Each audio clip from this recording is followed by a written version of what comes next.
Welcome to the deep dive. Today we're taking you straight into the heart of events that literally just unfolded weeks ago. I mean, we're talking February and March of 2027. Yeah, incredibly recent. Right. And we're looking at a stack of highly anticipated excerpts from Jens Belner's upcoming book. It's called Hyperwar: How AI, Cyber, and Data Are Rewriting the Rules of Modern Conflict. And our mission today is simple. We want to shortcut your path to being just incredibly well-informed about how the very foundation of modern conflict has shifted right beneath our feet. Because to truly understand the headlines you're reading today, you have to look past the visible explosions. You have to understand the invisible digital architecture that makes modern society function. Exactly. And how easily that underlying architecture can be turned into a weapon. Okay, let's unpack this, but before we go any further, we really need to set the stage. The source material we're looking at deals with a highly sensitive, highly politically charged conflict involving the U.S., Israel, and Iran. And I want to explicitly state right now that this deep dive will remain strictly impartial. Right, absolutely. Our goal is not to endorse any side, any policy or political viewpoint. We are here strictly to impartially report on the factual analysis and the massive technological leaps documented in Belner's text. Yeah, we're looking entirely at the mechanics of this new era of warfare, the technological realities on the ground. Because of geopolitical motivations, they're secondary to the fact that the tools of conflict have fundamentally evolved. So let's start with a gripping moment from the text to illustrate that evolution.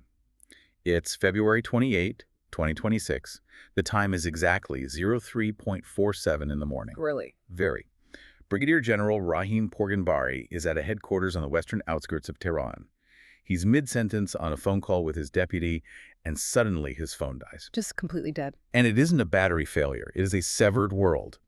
Within just 90 seconds, internet monitors outside the country watch Iran's internet traffic plummet to 3% of its normal capacity. Reaches. 90 million people just cut off from the global network in a minute and a half. What's fascinating here is that this wasn't an accident. And it wasn't the first act of a traditional war. It was a weaponized silence. The text points out that this moment officially marked the end of analog warfare. The end of analog warfare. Right. To understand why, we have to look back at military theorist John Boyd. He developed this concept called the OD loop: observe, orient, decide, act. The OD loop. Yeah. Boyd's theory was that whoever can cycle through that cognitive loop faster wins the fight. If you can get inside your adversary's decision cycle, you paralyze them. And the book argues that the 1991 Gulf War was actually the last analog war, which is wild because we called it an information war back then. We did, yeah. But human beings were still the ones wearing headphones, manually transcribing intercepted radio calls, passing paper folders up the chain of command. Humans were still observing and deciding. Exactly. In 1991, the OD loop took hours, sometimes days to complete. But in Hyperwar, the OD loop collapses to milliseconds. The AI is no longer just a calculator helping humans to think faster. It's doing the thinking. The AI is actually thinking for them. It is waiting for the humans to catch up. When you collapse the decision cycle to machine speed, human cognitive bandwidth actually becomes the bottleneck on the battlefield. I want you to just imagine the reality of that for a second. Imagine your entire digital life, your banking, your encrypted messaging, your GPS navigation. Your ability to just call your family. Yes, all of it, just evaporating in a minute and a half. And that brings us to a concept the military calls convergence, because this internet blackout wasn't a standalone cyber attack. No, it was highly coordinated. The text details an operation called Ba-Decibel. It activated at exactly 04:17 a.m. This malware had been sitting dormant inside military networks for months. Just waiting. Woke up and executed at the exact second the kinetic missile strikes began. And by kinetic, we mean the traditional physical destructive weapons hitting targets. Because convergence is the simultaneous weaponization of cyber, space, land, sea, and air to induce complete decision paralysis. Everything at once. It is no longer about attacking sequentially, like knocking out radar before sending in bombers. It's about overwhelming the adversary across every single domain at the exact same fraction of a second. Correct. They can't observe, they can't orient themselves, and they certainly cannot respond. And the ripple effects of this convergence were chaotic. The text shares this memorable anecdote about the captain of a commercial ship, the Maersk Taurus. Oh, the spoofing incident. Yeah, he's sailing through the Strait of Hormuz. Suddenly, his state-of-the-art navigation system tells him he is parked on a runway at Tehran Airport, Which is 340 nautical miles inland. His GPS was being completely spoofed. That GPS spoofing highlights how space has become a dual-use battlefield. Space is no longer a sanctuary reserved for superpowers. Not at all. The commercial satellite technology we rely on every day to track our food deliveries or map our road trips that is now deeply integrated into military operations. Which means everyone is using it. Both sides of this conflict were using commercial space assets. The U.S. and Israel were utilizing imagery from private companies like Maxar and Planet Labs. Meanwhile, Iranian military planners were documented using Chinese commercial satellite data to track U.S. carrier groups in the Gulf. The intelligence playing field has totally changed because of that commercial access. And that leads to a detail in the book that really stands out to me. A retaliatory strike was launched against Amazon Web Services data centers in the UAE. Yeah, hitting AWS. Why attack an Amazon data center? Because they were trying to degrade the cloud computing backbone that U.S. military AI and Starlink communications actually depend on. Which fundamentally redefines what a military target is. Right. In a war fought with artificial intelligence, the computational substrate that runs that AI is a critical vulnerability. Yeah. You don't need to bomb the drone if you can destroy the server farm processing the drone's targeting data. Data centers are now just as vital as ammunition dumps. And this integration of sensing, computing, and striking brings us to a radical shift in how intelligence is actually gathered. The book describes this windowless room in Tel Aviv, an inner sanctum at Glila Junction, where petabytes of data are being fused together by AI in real time. Petabytes. It's hard to even fathom that much data. We are talking satellite imagery, cell phone signals, credit card transactions, intercepted communications metadata. The AI looks at all of this scattered digital exhaust and generates targeting recommendations with 93% confidence scores in seconds. It doesn't just show a picture of a building, it shows a probability of a threat. Exactly. The intelligence apparatus has evolved from a hand calculator to a supercomputer. A human analyst can only read so many documents or look at so many photos before fatigue sets in. Yeah, truly. But an AI can monitor a specific commander's phone habits for months. It realizes he hasn't made his usual morning calls, correlates that with the vehicle appearing on a commercial satellite feed, and instantly flags a pattern deviation that suggests a mobile missile launcher is on the move. Here's where it gets really interesting, though. It's not just governments doing this. The text highlights a researcher working for the open source intelligence group Bellingcat. Right, the civilian analyst. She was sitting at a desk in The Hague, far away from any classified military bunker. She spent $80 on a commercial satellite portal, and just 2 days before the war started, she successfully identified the movements of 3 mobile missile launchers belonging to the IRGC. The Islamic Revolutionary Guard Corps. Yes, Yeah. and she published it online. Tracking those launchers used to require billion-dollar classified satellite constellations. Now, a civilian with a credit card can do it. Intelligence has been completely democratized. This raises an important question, however. With this incredible speed and democratization comes a terrifying margin for error. In the AI world, there is a phenomenon known as a hallucination. Right. That is when a system generates an output that is confident, coherent, and completely factually wrong. And the consequences of a hallucination in warfare are devastating.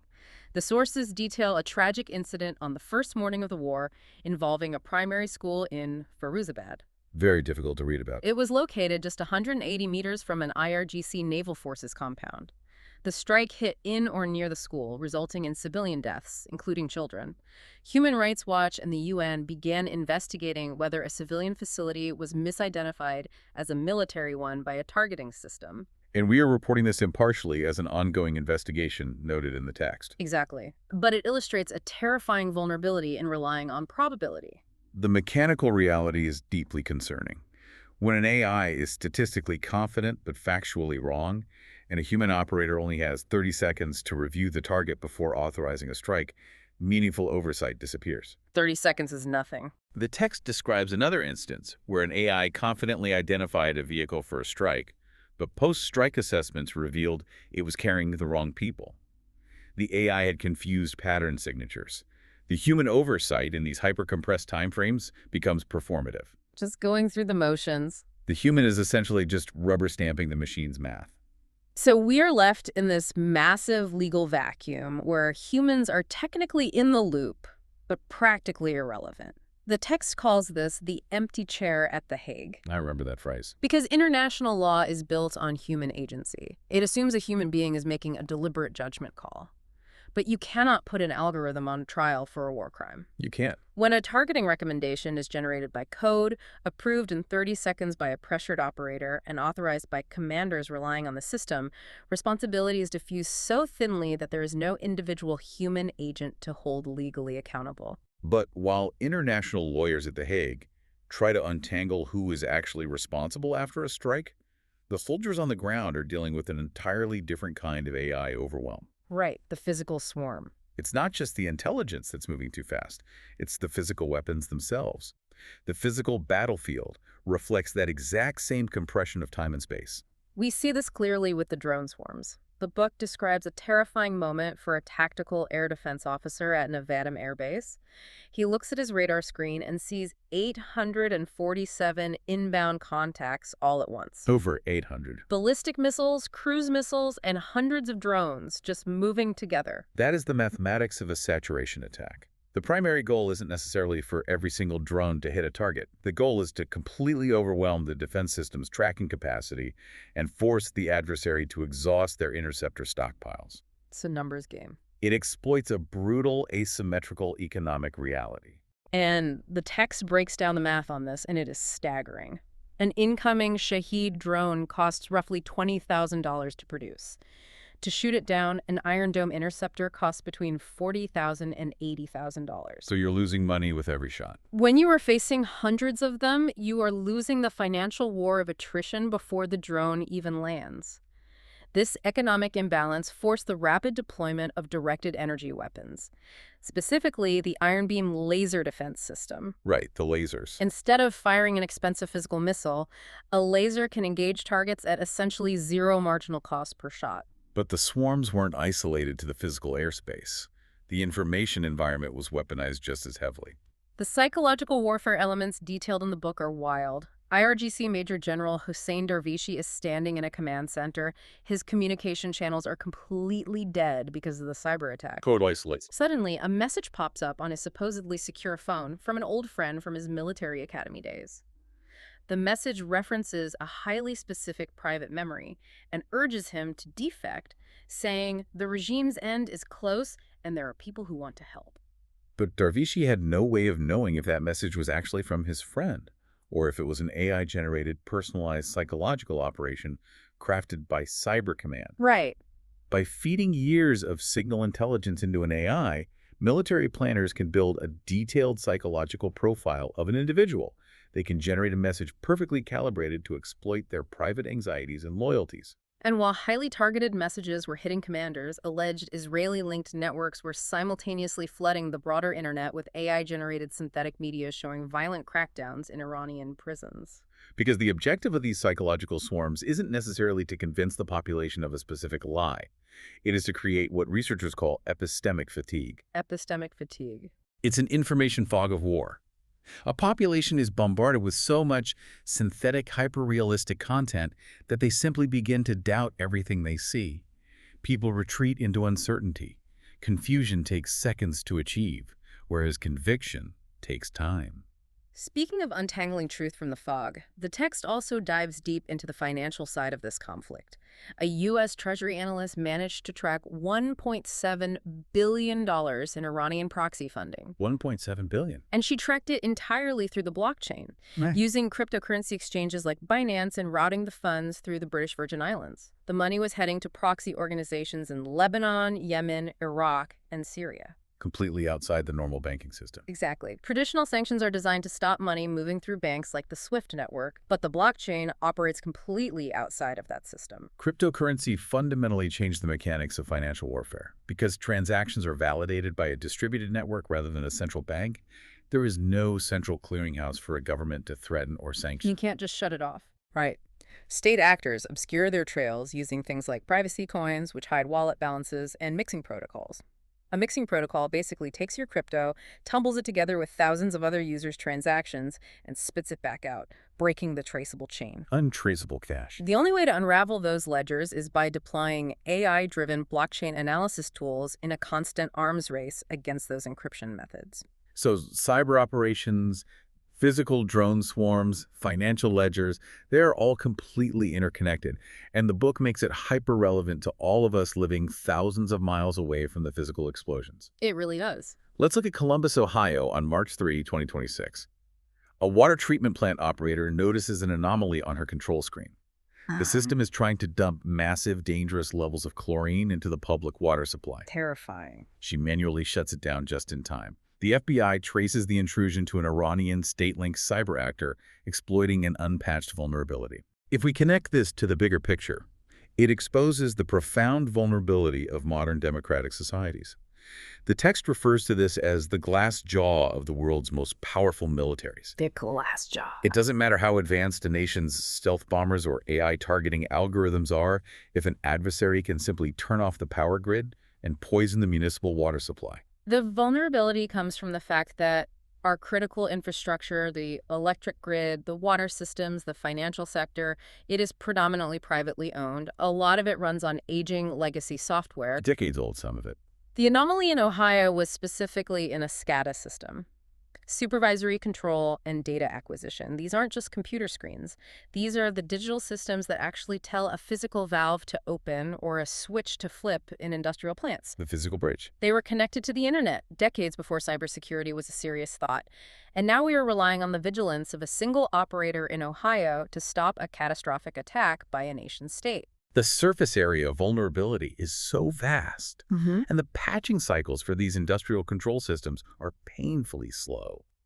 The doctrine of graduated escalation through cyber operations has been probing these exact weaknesses for over a decade. The glass jaw is a structural reality that militaries are struggling to defend. And as we look to the future horizons outlined in the sources, the technology moving into the military sphere gets even more complex. The text explores DARPA's work with neural interfaces. Brain-computer links. Yes. They detail the story of Nathan Copeland, a paralyzed man who had an implant placed in his sensory and motor cortex.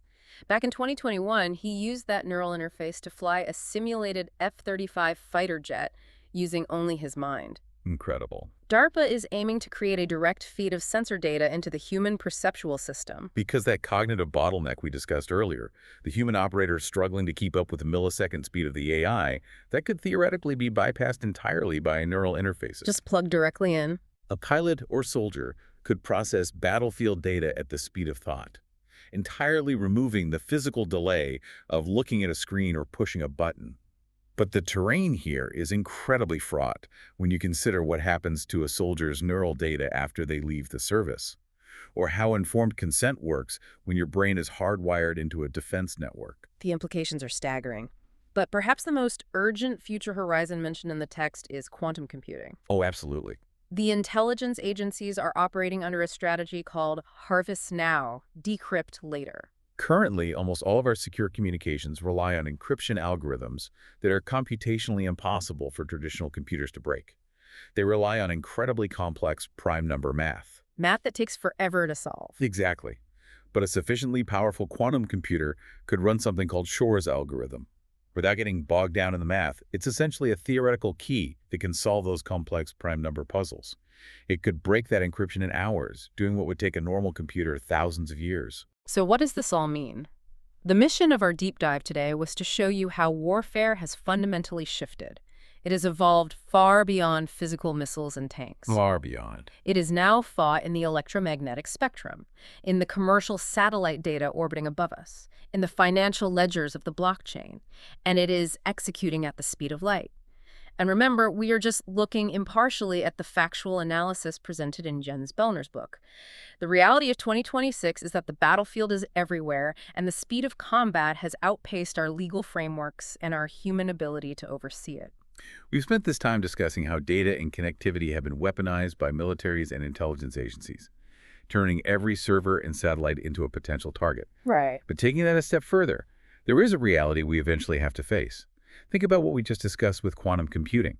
If intelligence agencies are scooping up and storing all encrypted data globally right now, waiting for quantum computers to break it, then everything you have ever sent securely is already living on a server somewhere as a future secret waiting to be exposed. Wow. Is the privacy you think you have today just a temporary illusion, waiting for the right algorithm to catch up tomorrow. A completely different way to look at the devices we rely on every day.